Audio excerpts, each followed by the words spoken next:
భద్రాచలం పట్టణంలోని శ్రీ సీతారామచంద్ర స్వామి దేవస్థానానికి సంబంధించిన పురుషోత్తంపట్నం గ్రామంలో గల భూములు పర్యవేక్షించేందుకు వెళ్లిన ఈవో రమాదేవి మరియు వారి అర్చకుల సిబ్బందిపై దాడులు చేయడం పట్ల తీవ్ర నిరసన వ్యక్తం చేస్తూ ఆ దాడులను యాదగిరిగుట్ట దేవస్థానం ఆలయ ఉద్యోగుల యూనియన్ తరపున తీవ్రంగా ఖండించారు. భద్రాచలం దేవస్థానానికి చెందిన దేవాదాయ ధర్మాదాయ శాఖ సిబ్బంది మరియు కార్యనిర్వహణ అధికారిపై దాడికి కారణమైన వారిని చట్టపరంగా శిక్షించాలని, ఈ విషయంలో ప్రభుత్వం చొరవ తీసుకుని ఆలయ భూములు కాపాడుకోవడం కోసం ఉద్యోగులకు తోడ్పాటు అందించాలన్నారు. ఈ కార్యక్రమంలో ప్రధాన దేవాలయ జేఏసీ చైర్మన్ రమేష్ బాబు, ఏఈఓలు, పర్యవేక్షకులు, అర్చకులు, సిబ్బంది, ఇతర మినిస్ట్రీరియల్ సిబ్బంది పాల్గొన్నారు.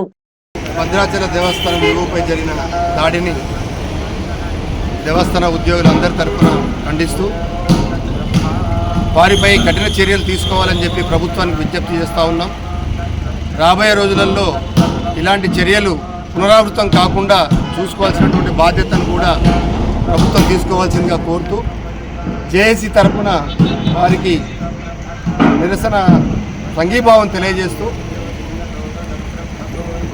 ఉద్యోగులందరి తరఫున ఐక్యంగా ఉండాలి, ఇలాంటి సమయాల్లో ధైర్యంగా ఎదుర్కోవాలని చెప్పేసి అందరు ఉద్యోగులకు దేవస్థాన ఆస్తుల పరిరక్షణలో ఎంతటి వారినైనా ఎదిరించడానికి దేవస్థాన ఉద్యోగులందరూ ముందుంటారని చెప్పి ఈ సందర్భంగా తెలియజేస్తూ ఉద్యోగుల ఐక్యత, ఉద్యోగుల ఐక్యత, ఉద్యోగుల ఐక్యత.